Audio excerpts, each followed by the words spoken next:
Well, good morning, everyone. Another Rollo Devo coming at you this morning. And today we're going to start looking at chapters 43 and 44 of Genesis. Now, we're not going to read all of those chapters again like I haven't been doing in the previous Devos, but you should read them all on your own. Nothing replaces your own personal reading of God's Word. But first, I want to share another story from a Narnia book. Now, that shouldn't surprise anyone. And by the way, if for some reason you haven't read the Chronicles of Narnia series yet, make that a goal at this point of socially distancing and lockdown. If you got time, it's a great goal to do. Now, in the third book in the series, not the fifth book, like some publishers have reordered them, it's the third book, The Voyage of the Dawn Treader, Lewis gives us a great picture of how we cannot change ourselves. It's probably one of the most famous stories in the whole series. Now, in this book, one of the characters is Eustace, and he's a thoroughly nasty boy. He's terrible to his cousins, Edmund and Lucy, and all the others on the Dawn Treader, which is the boat that's taking them on their journey to the end of the world.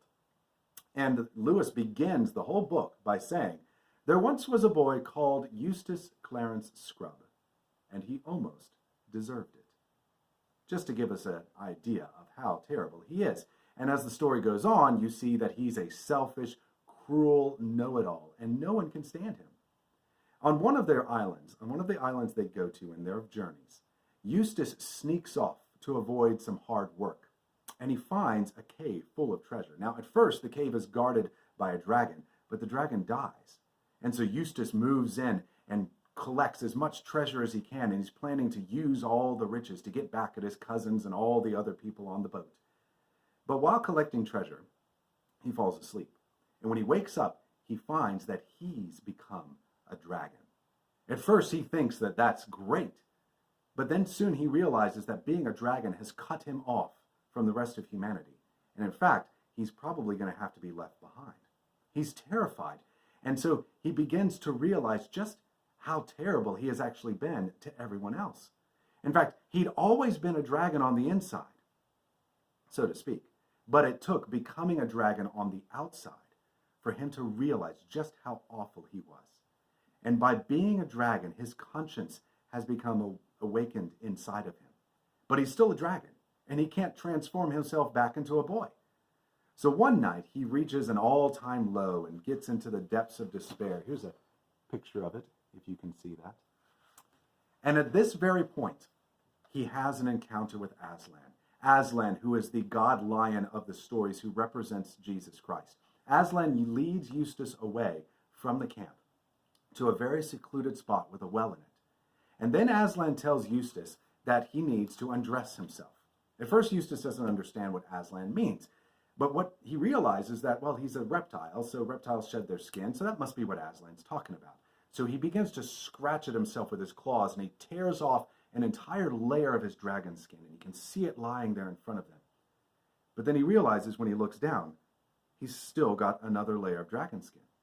So he thinks, well, it's just one more layer. So he scrapes that one off. And he looks down and he's still a dragon.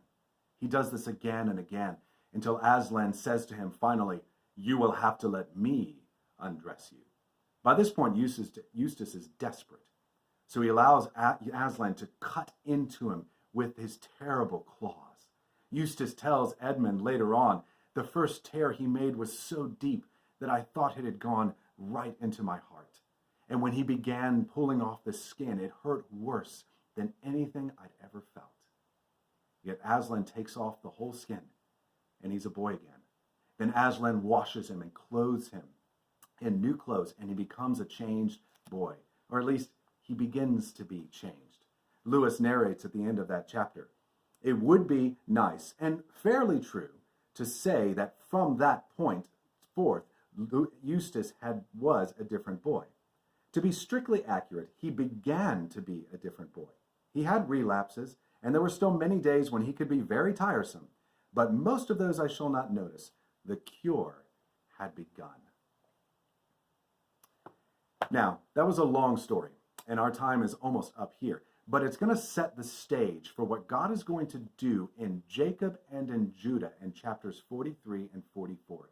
He is going to begin to change these men in these chapters, but they cannot change themselves. Like Eustace, Any effort they put in to try to tear off their own dragon's skin just reveals another one underneath. God has to use the claws of providence and the claws of guilt to tear off their skins. And we'll see something similar in our lives. We can't change ourselves. Anytime we try to make ourselves better through our own efforts, we find another dragon's skin underneath. But God uses the claws, his claws. And sometimes it hurts. And it hurts worse than anything we've ever had experienced sometimes. But he uses that to begin to make us new people. So we'll see more of that this week. In the meantime, you go read chapters 43 and 44. Look for that on your own and think about that today. I'll see you again tomorrow.